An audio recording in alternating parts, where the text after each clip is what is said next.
fishing, it's in my soul. Welcome to the Salt Strong Podcast, disrupting fishing entertainment as you know it. Prepare to laugh. Prepare to get to know fishing legends in a whole new and unfiltered way. And on occasion, you might even learn a thing or two about fishing. Here's your host, Joe Simons. Like diamonds.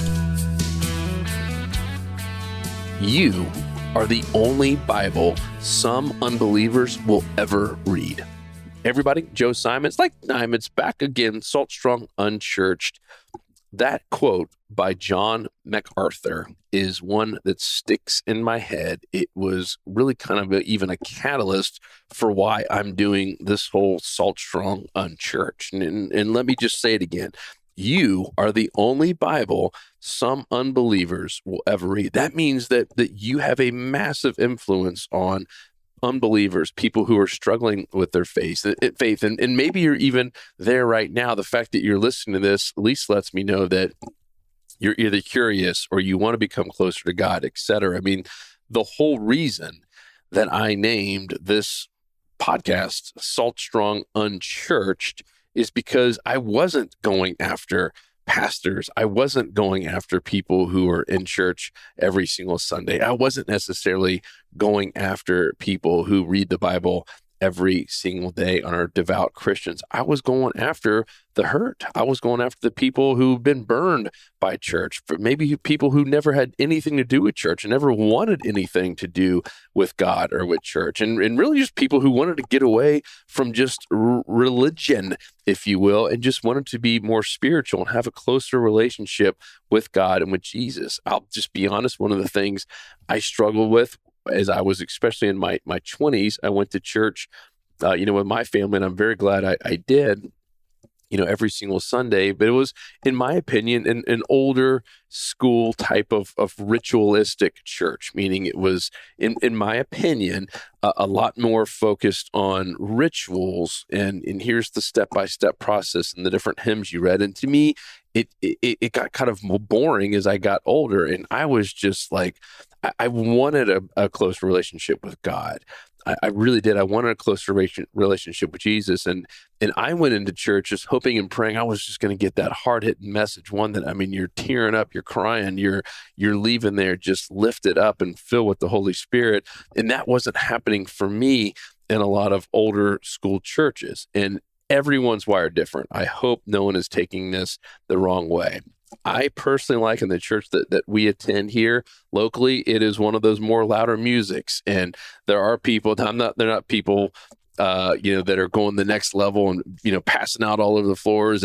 But there are certainly people who are getting up and hands raised, and you feel something, and there's movement there. And there's been many, many, many sermons where not just me, but many people in the crowd are in tears. It is absolutely powerful. And to me, that's what I was really, really craving.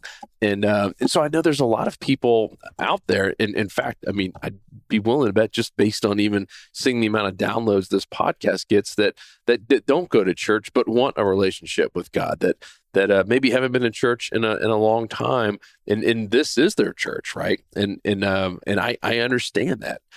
Man, life is busy, life is nuts, and it can be intimidating to even go into a church. I would urge you to try it. I would urge you to try multiple. That's something that we even had to do before we really found one that kind of fit for our family. There is something special about going to church and hearing a pastor and being around other people and forming kind of a church group, if you will, because let's face it, when things happen in a bad sense, there is nothing like having a prayer group and people who are there to support you. And many times there's no other group better than the people that you're doing life with at church. But long story short, where I'm going with all of this is that we, as Christians, and even if you're a brand new Christian or even just exploring the idea of it, how we act and how we react and how we treat people is really the as this quote said, is the only kind of Bible and the only really identification a lot of people have with Christianity is how they are treated by Christians. And sadly, there are a lot of quote unquote Christians who, gosh, can be hypocritical, as you know, and treat people bad and, raise their voice on social media and Facebook and just kind of are hateful and hurtful. And I know God's shaking his head. I shake my head reading some of this stuff from quote unquote, Christians. And even had two different people recently reach out. So they're fishermen. They're not Christians. One was atheist and one was of a different religion, a different background, and actually wrote in to say, hey, I know you guys are Christian. I've obviously seen it on your site. I've seen you guys have Unchurched. I want to make sure that, we're not going to be ridiculed or discriminated against, if we join your club because we're not Christian. I was like, no, gosh, no. Like we love everyone. And I was almost shocked, but I was also glad that they did reach out, and then I was able to reply, and I believe both of them, did join, the ones that just happened, and both of them now get to see, oh gosh, there are really nice Christians out there. There are people who are really living life like Jesus and loving everyone. I mean, I love, by the way, this whole Chosen show. If you haven't seen it, I mean, at least watch the first season. I have a feeling if you watch the first season, you're going to want to watch more. It is one of the best done shows, in my opinion, on just Jesus' disciples and stories from the true stories from the Bible. They did it in just a fantastic way, where even like kids like it want to keep watching. It is pretty awesome. Anywho, there are, if you watch in there, just how Jesus, I mean, he was hanging out with, what a lot of us would call the bad people in society. And he was loving on the people who didn't get love very much and who were ridiculed, by the Pharisees and the a lot of the religious leaders and the rulers of the world, if you will. It was really, really fascinating to see that. And it's one thing to read it in the Bible. It's another one to kind of see it in action, how it was portrayed. I mean, he was, I'm talking about Jesus hanging out with, some of the worst of the worst in some cases where, as you know, from the Bible, it appalled the Pharisees. And how can this guy hang out with drunkards and tax collectors and, just bad people? And it's because he was loving on everyone. He was, as he always says, I'm going to help the people who need it, the people who are hurt, sick people, right, are in the hospital, not the healthy people. I'm going there to help the people who are sick and need the most help. And I think as Christians, there is nothing better that we can do than to love as many people as we can, and just to be a shining star, and to be just absolutely amazing in everything that we do in terms of how we treat people. There is nothing worse than, as a Christian, to sit there and ridicule someone or hate on someone or discriminate against someone or be a hypocrite just because they aren't Christian and don't see things the way you are. This is our biggest opportunity as Christians.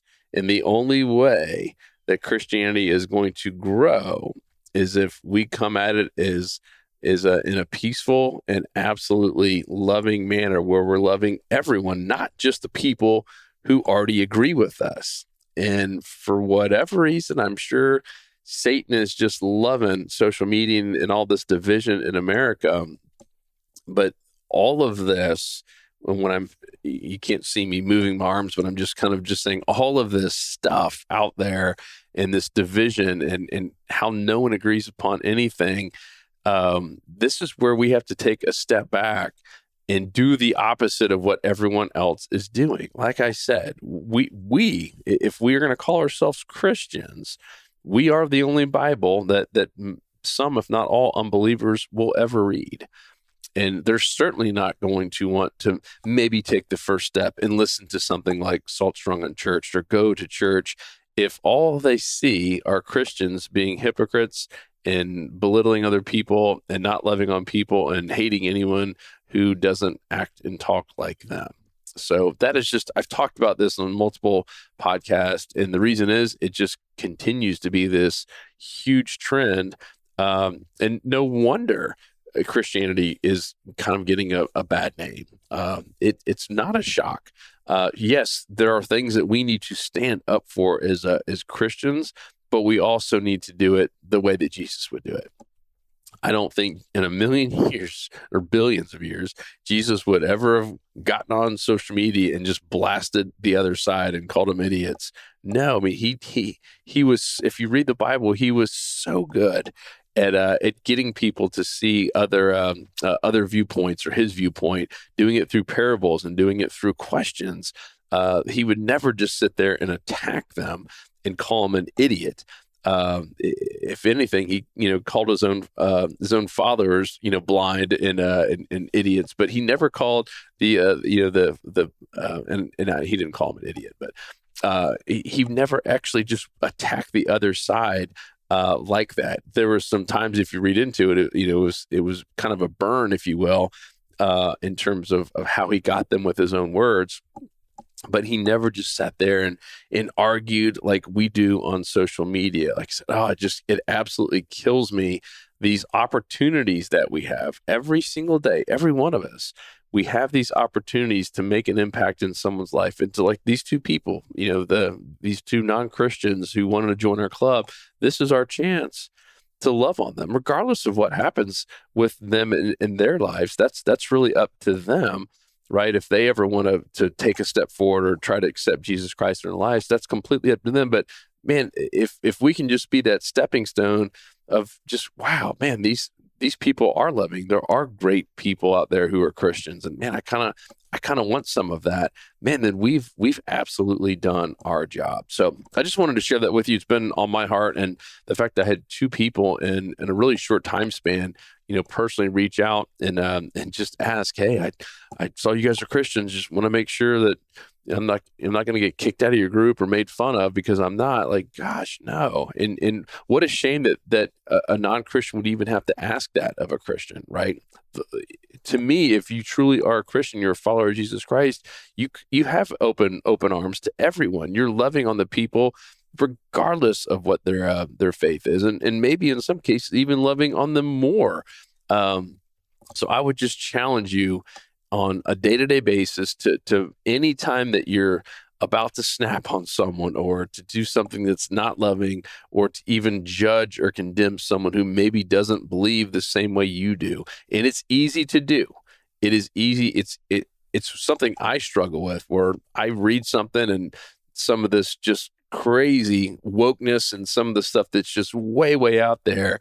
I just sometimes just like I get fired up and like, you know what, we got to be loving. That doesn't mean that we don't stand up for ourselves and protect our kids and stuff like I've talked about in the past.